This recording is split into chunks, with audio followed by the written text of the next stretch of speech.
여러분의 가정의 족보를 어떻게 생각하십니까? 여러분 자랑스러운 조상이 계십니까? 아니면 말하기 부끄러운 별로 자랑스럽지 못한 그런 조상이 계십니까? 어떤 분들은 족보를 자랑하지만 또 어떤 분들은 족보 때문에 마음이 무거울 것입니다.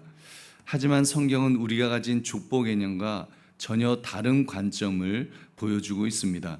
성경에는 족보가 10여 차례 나옵니다. 믿음의 족보뿐만 아니라 또 가인의 족보, 이스마엘의 족보, 에서의 족보도 나옵니다. 아무튼 성경을 읽다가 족보가 나오면 이렇게 건너뛰신 적이 있으실 것입니다. 낯선 이름들이 나올 때마다 이게 내 신앙과 무슨 상관이냐, 남의 집 태어나고 누구를 낳고 그런 것밖에 없는데 나랑 상관이 없지 않은 그런 생각 때문이었을 것입니다. 근데 오늘 창세기 10장의 족보는 단순한 가계도가 아닙니다. 하나님의 구속사의 청사진이요, 하나님의 그 선교의 지도라고 그렇게 말할 수 있을 것입니다. 그러므로 하나님의 섭리 속에 믿음의 족보를 소망하라, 이 제목을 가지고 믿음의 족보가 무엇인가를 묵상하시는 이 새벽 되시기를 주님의 이름으로 축원합니다. 세 가지를 살펴보겠습니다. 첫째, 모든 민족의 기원이 하나님께 있다는 사실입니다. 우리 1절 말씀 함께 읽겠습니다. 1절 시작. 노아의 아들 셈과 함과 야벳의 족보는 이러하니라. 홍수 후에 그들이 아들들을 낳았으니. 아멘. 그러니까 모든 민족이 지금 결국 누구에게서 나왔다는 겁니까? 노아에게서 나왔다는 거죠. 즉 한 뿌리에서 나왔다는 사실입니다. 노아의 세 아들로부터 시작된 인류가 온 땅에 퍼져나간 것입니다. 여기서 그 족보라는 히브리어는 톨레도트라는 그런 단어인데 단순한 가계 기록이 아니라 하나님의 언약이 어떻게 흘러가는 것을 보여주는 구조를 말씀하고 있습니다. 노아의 족보입니다만 결국 아담에서 시작이 됩니다. 그리고 아브라함을 거쳐서 예수 그리스도까지 이어지는 하나님의 구속 역사의 오늘 이 10장의 말씀도 우리가 보아야 될 것입니다. 여러분, 우리가 어떤 집안인가, 집안 출신인가 중요하지 않습니다.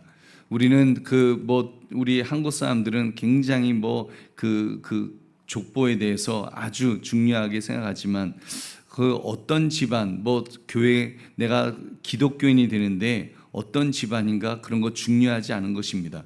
중요한 것은 결국 저와 여러분 모두 하나님께로부터 나온 존재라는 사실입니다. 할렐루야. 하나님께로부터 나온 존재다. 혈통으로는 다를 수 있지만 창조의 기원을 보면 하나님이시기 때문입니다. 우리 보배로운 성도님들, 여러분이 어떤 가문 출신인지는 중요하지 않습니다. 중요한 것은 여러분이 하나님의 형상으로 지음받은 하나님의 족보로 연결되는 존귀한 존재라는 사실을 여러분 잊지 마시기 바랍니다. 그러므로 혈통의 자랑이나 부끄러움에 매여 있지 마시고 하나님의 자녀로서의 정체성을 결코 잊지 마시기를 주님의 이름으로 축원합니다. 두 번째로, 죄로 인한 분열 속에서도 하나님의 언약은 계속된다는 사실입니다. 여러분 25절을 우리 함께 읽겠습니다. 25절 시작. 에벨은 두 아들을 낳고 하나의 이름은 벨렉이라 하였으니 그때의 세상이 나뉘었으며 벨렉의 아우의 이름은 욕단이며. 아멘. 여기 보면 나뉘었다, 세상이 나뉘었다라고 그랬죠.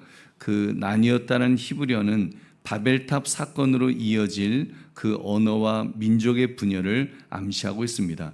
그리고 8절부터 보면 니므롯의 이야기가 나옵니다. 구스가 또 니므롯을 낳았으니 그는 세상의 첫 용사라. 그래서 니므롯은 바벨탑 건설의 그런 주도자였습니다. 하나님 없이 스스로 왕이 되려는 시도를 한 것입니다. 그 결과 어떻게 되었습니까? 언어가 혼잡해지고 이제 민족이 흩어지게 됩니다. 그렇습니다. 죄는 항상 분열을 가져옵니다. 그런데 더 놀라운 사실이 있습니다. 그것은 이런 분열과 혼란 속에서도 하나님의 언약은 계속되었다는 사실입니다. 여러분, 오늘 이 족보에도 보면 분열도 나오지만 이제 그 분열과 함께 하나님의 언약은 계속되고 있다는 것을 오늘 족보 속에도 나오는데 셈의 족보를 보십시오. 에벨이라는 인물이 나옵니다. 에벨, 여러분 에벨, 사실은 이 에벨이 그 중요한 인물입니다.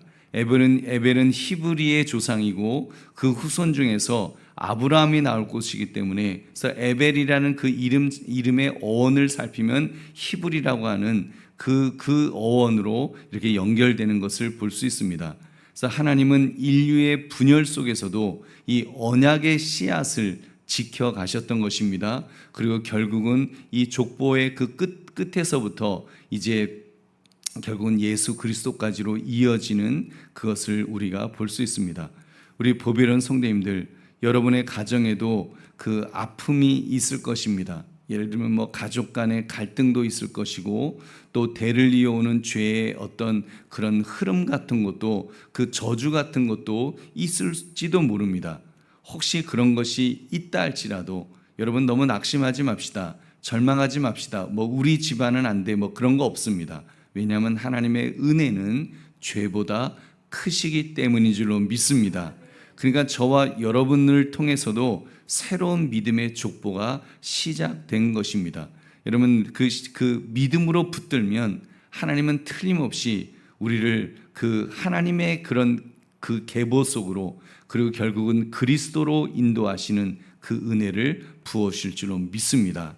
그러므로 죄로 인한 분열에도 불구하고 하나님의 언약은 계속된다는 사실을 깨달아서 주님만을 붙드시기를 주님의 이름으로 축원합니다. 세 번째, 그리스도 안에서 모든 민족이 하나로 모이는 소망이 있다는 사실입니다. 모든 민족이 결국은 그리스도로 모입니다. 창세기 10장의 족보가 어디로 향하고 있는가 하면 마태복음 1장의 족보와 연결이 됩니다.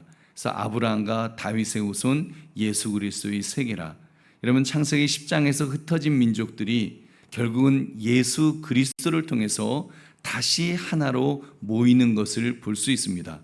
보면은 오늘 이 족보는 이렇게 노아 이후에 계속해서 벌어지죠. 계속해서 벌어지고 뭐 셈의 자손, 야벳의 자손, 뭐 함의 자손, 뭐 그렇게 이야기합니다만, 그리고 뭐 우리 동양 사람은 뭐 셈의 자손이다, 뭐 그런 이야기도 합니다만, 사실 그런 것이 중요한 것이 아닙니다. 여러분, 진짜 중요한 것은 이 마태복음의 족보와 연결되면서 결국은 그리스도에게로 연결된다는 사실, 여러분 이것이 가장 중요한 줄 믿으시기 바랍니다. 그래서 창세기 10장에서 흩어진 민족들이 예수 그리스도를 통해서 다시 하나로 모이는 것을 볼 수 있습니다. 요한계시록 7장 9절을 보면 이렇게 말씀합니다. 2일 후에 내가 보니 각 나라와 족속과 백성과 방언에서 아무도 능히 셀 수 없는 큰 무리가 나와서 흰 옷을 입고 손에 종려가지를 들고 보좌 앞과 어린 양 앞에 서서, 다시 말하면 각 나라와 족속과 백성과 방언에서 아무도 능히 셀 수 없는 큰 무리가 이제 하나님 앞에 나와서 그렇게 영광을 돌린다는 것을 말씀하고 있는 것입니다. 여러분, 이것이 그렇게 흩어진, 오늘 사실 창세기 10장은 흩어지는 그런 백성들의 모습인 것 같지만, 여러분 그것은 결국은 다시 그리스도로 통일되는 여러분 그런 족보인 줄 믿으시기 바랍니다. 그래서 예수 그리스도 안에서는 민족과 언어와 계급의 장벽이 모두 무너지는 것입니다. 교회는 바로 이 소망을 보여주는 공동체인 줄 믿으시기 바랍니다. 그래서 교회 안에는 정말 모든 사람이 다 들어와서, 여러분 그래서 이 교회라고 하는 것이 우리 교회만 교회가 아니라 여러분 세계에 흩어져 있는 모든 교회들이, 또 세워지는 모든 교회들이 그렇게 하나님을 찬양하고 경배하는 것입니다. 서로 다른 배경이어도 괜찮습니다. 그리스도 안에서는 한 가족인 줄로 믿습니다. 이것이 믿음의 족보입니다. 혈통으로 이어진 족보가 아니라 믿음으로 이어진 족보인 것입니다. 우리는 혈통적으로 아브라함의 후손이 아니라 우리는 참으로 믿음으로 아브라함의 후손인 줄 믿으시기 바랍니다. 여러분, 베드로전서 2장 9절 보시면 우리의 정체성을 그래서 이렇게 선언합니다. 베드로전서 2장 9절, 그러나 너희는 택하신 족속이요 왕같은 제사장들이요 거룩한 나라요 그의 소유가 된 백성이니 이는 너희를 어두운 데서부터 불러내어 그의 기이한 빛에 들어가게 하신 이의 아름다운 덕을 선포하게 하려 하심이라. 아멘. 너희는 택하신 족속이요 왕 같은 제사장들이요 거룩한 나라요 그의 소유가 된 백성인 줄로 믿습니다.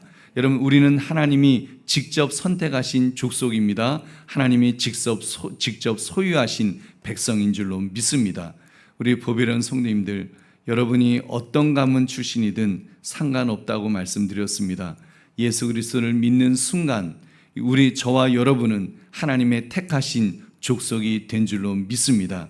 이것이 우리의 진짜 족보입니다. 이것이 우리의 진짜 신분인 것입니다. 그러므로 우리는 모든 민족이 그리스도 안에서 하나로 모이는 이 소망을 간직하며 믿음으로 살아가시기를 주님의 이름으로 축원합니다. 말씀을 맺습니다. 여러분 중에는 혹 가문 때문에 자격지심을 느끼는 분이 계실지도 모릅니다. 또 어떤 분은 반대로 가문을 자랑하며 교만해하는 분도 혹 계실 수도 있을 것입니다. 하지만 오늘 말씀을 통해 우리가 깨닫기를 바랍니다. 진짜 중요한 것은 그런 혈통의 족보가 아니라 믿음의 족보라는 사실을 말합니다. 창세기 10장의 족보는 우리에게 그것을 말씀해 주고 있습니다. 하나님은 인류의 분열과 혼란도 보이셨지만 그 혼란 속에서도 하나님의 구속 계획을 결코 포기하지 않으셨다는 사실입니다. 여러분, 그래서 니므롯의 반역으로 민족이 흩어졌지만 하나님은 아브라함을 부르셨습니다. 바벨탑으로 언어가 혼잡해졌지만 예수 그리스도를 통해서 모든 민족을 하나로 모으신 줄로 믿습니다. 그러므로 우리 절망하지 맙시다. 여러분의 나의 과거가 어떠하든 하나님께서는 저와 여러분을 통해서 그렇게 새로운 역사를 쓰시기를 원하시는 줄로 믿습니다. 믿음의 족보를 이미 시작하셨고 그 믿음의 족보는 바로 예수 그리스도를 통하여 완성되는 줄 믿으시기 바랍니다. 그러므로 하나님의 섭립 속에 믿음의 족보를 소망하라 이 제목을 가지고 정말 주님 책임져 주시고 끝까지 이끌어 주실 그 주님만 바라보시기를 주님의 이름으로 축원합니다. 우리 기도하겠습니다.